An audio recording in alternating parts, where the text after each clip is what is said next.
Ciao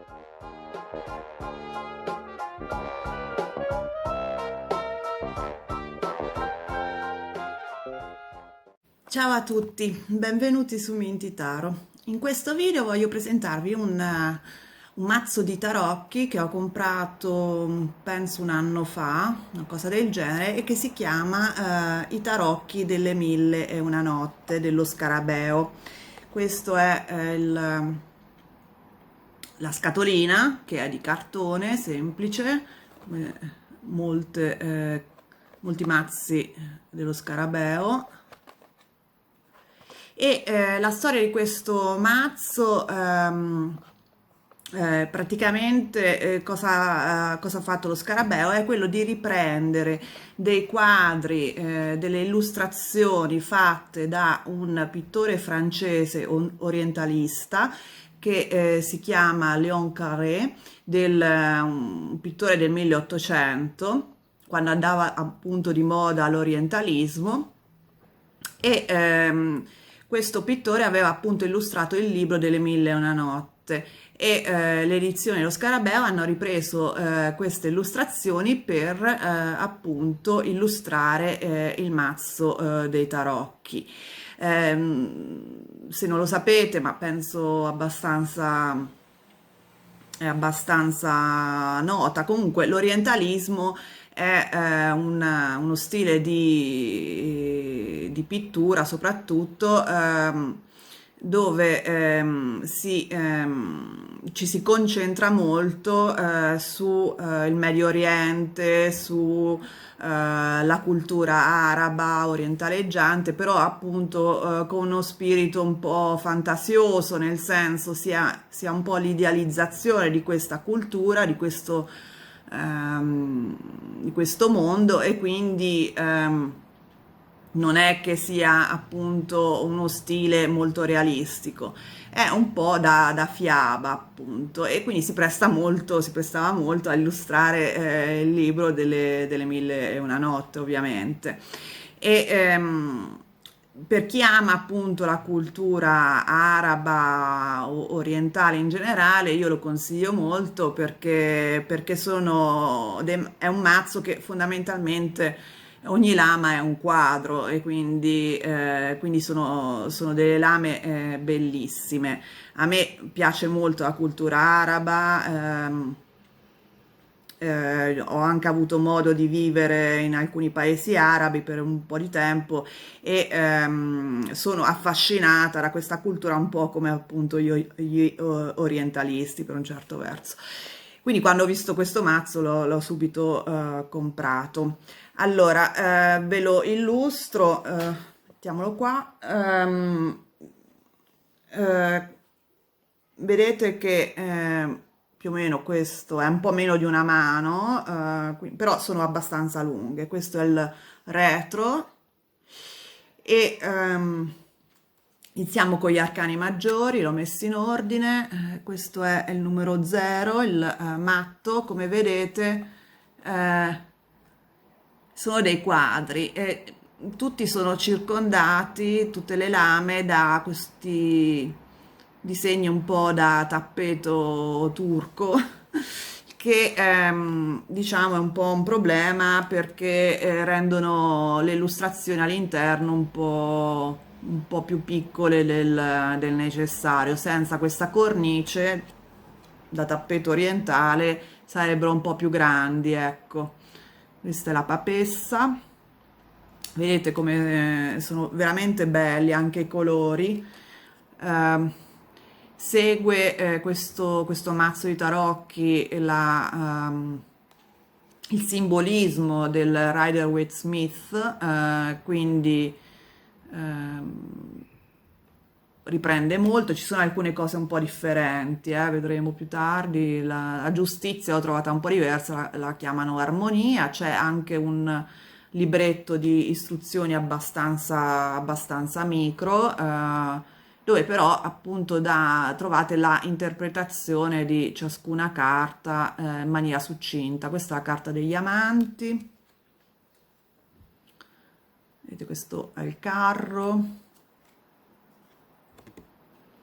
E appunto gli arcani maggiori li riconoscete perché hanno i numeri romani in cima e hanno la cornice rossiccia.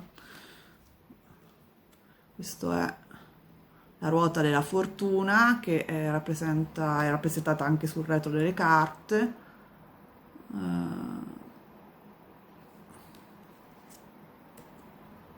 Questo è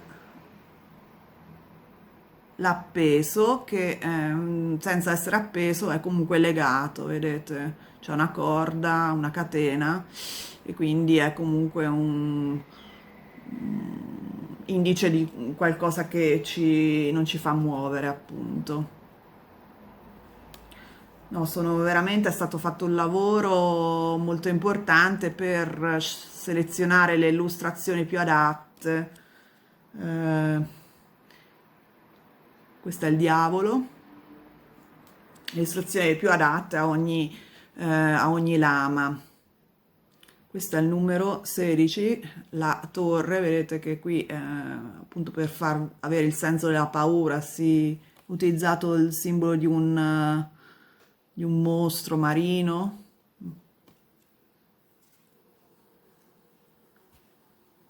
Le stelle.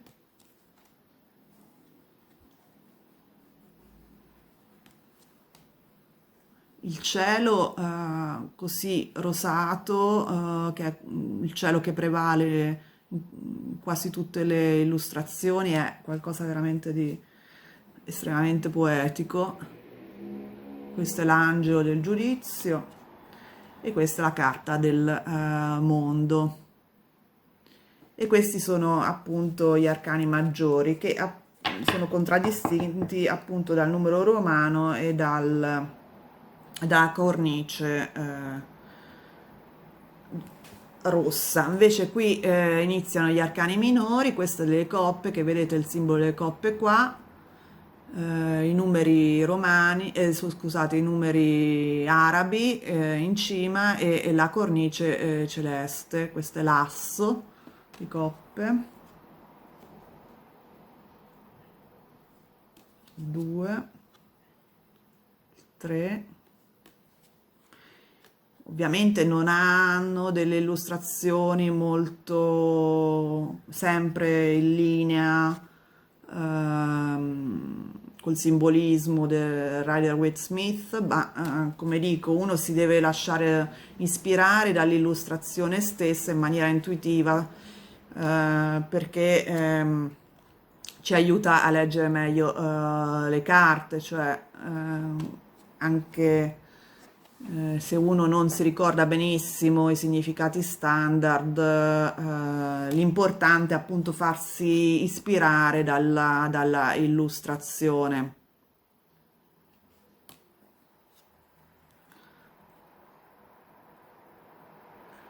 Poi comunque nel libretto potete notare un po' il perché hanno selezionato una illustrazione invece che un'altra, nel senso per vedere appunto i significati che attribuiscono a ciascuna lama. Questa è la regina e questo è il re di coppe.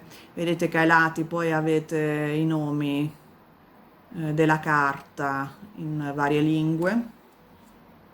Sembra che ci sia italiano, inglese, spagnolo, francese, tedesco e boh, non lo so, l'altra forse è danese.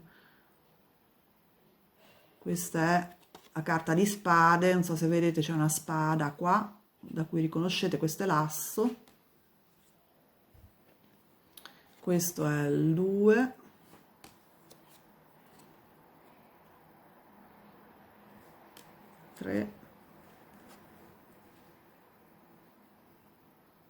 Sono veramente veramente belle, molto molto ispiratrici secondo me e penso che potete comprarle dappertutto online.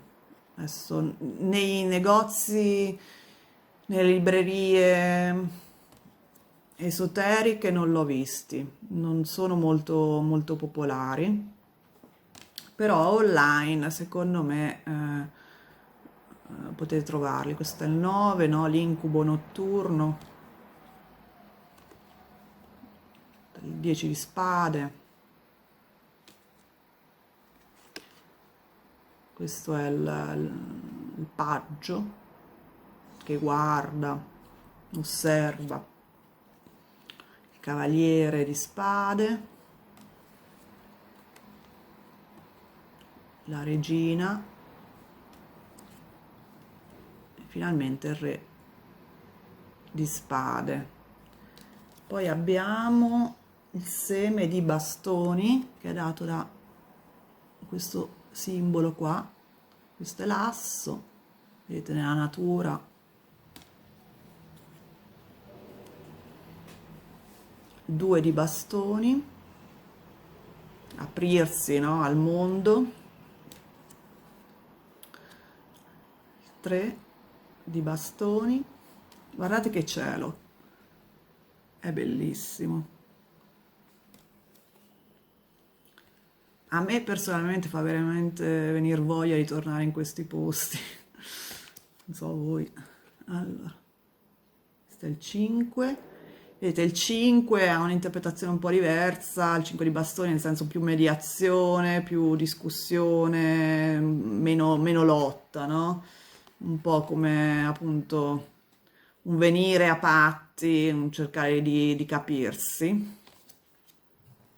Questo è il 6. Il 7 di bastoni che invece dà un po' l'idea della prigione, del sentirsi avvinghiato, no? Una lotta appunto per la sopravvivenza, quindi abbastanza simile, abbastanza simile al significato originario. Questo è l'8 di bastoni,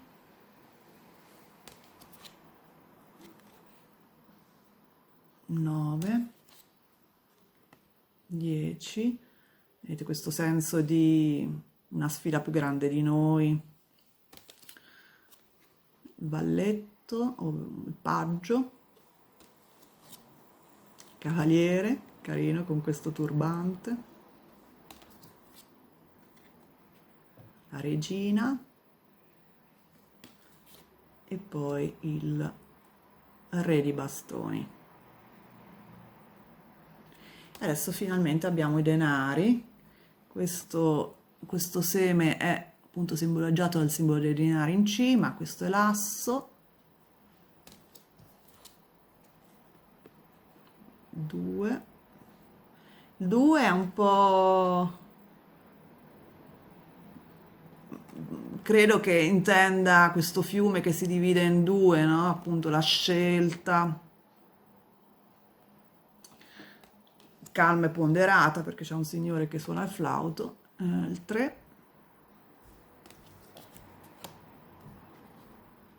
4, storo, 5, senso di povertà, no? Col mendicante che viene anche aiutato,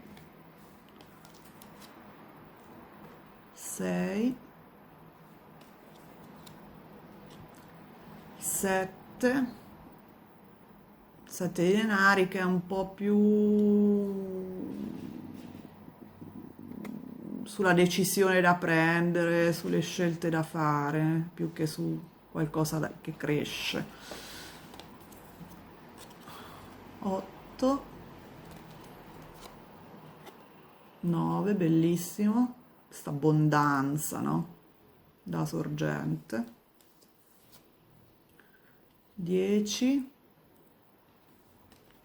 poi abbiamo il paggio,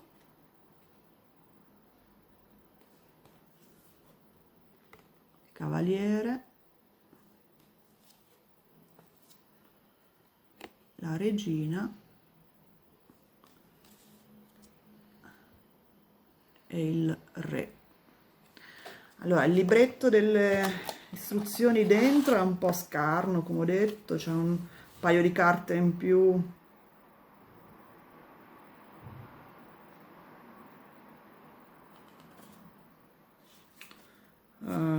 di pubblicità basicamente. E poi in varie lingue, tra cui ovviamente l'italiano, abbiamo un po' la storia del, del mazzo e i significati dei vari arcani maggiori.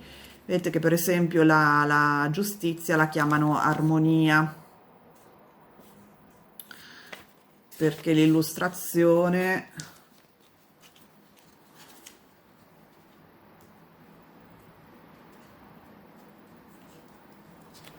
non c'è la bilancia, è più un'armonia interiore, ecco, la carta della giustizia, la intendono così,